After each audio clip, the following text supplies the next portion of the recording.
Question ये है आपका, this is the given quality की क्वेश्चन, और आपको कहा जा रहा है ये जो इक्वेशन है इसके जो रूट्स है वो रियल और इक्वल है।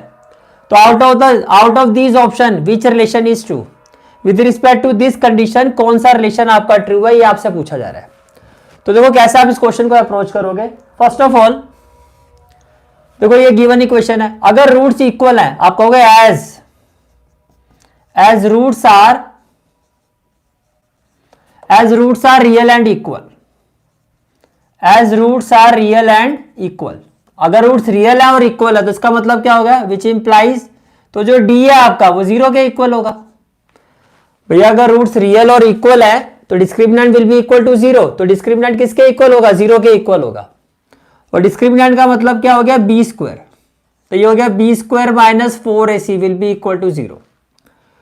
अब देखो अगर मैं यहां से बी स्क्वायर की वैल्यू निकालता हूं, ये यहां जाएगा तो बी स्क्वायर इक्वल टू क्या होगा 4ac, और यहां B square equal to ac है, तो ये रिलेशन तो नहीं हो सकता। क्लियर हो गया, ठीक है। अगर मैं यहां से a की वैल्यू निकालता हूं, देखो यहां से आप a की वैल्यू निकालो तो a इक्वल टू क्या होगा बी स्क्वायर 4 इंटू सी, यहां आके क्या हो जाएगा divide, a equal to B square by C आ रहा है, आना क्या चाहिए 4c, तो ये रिलेशन भी नहीं हो सकता। अब ac की वैल्यू निकाल के देखते हैं, ये आपका ac है। अगर मैं यहां से ac की वैल्यू निकालता हूं, जैसे माइनस यहां गया तो क्या हो गया 4ac और इक्वल टू में क्या है B square.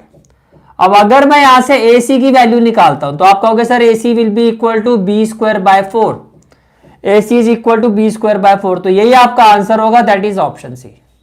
This will be the final answer of this question, this will be the final answer of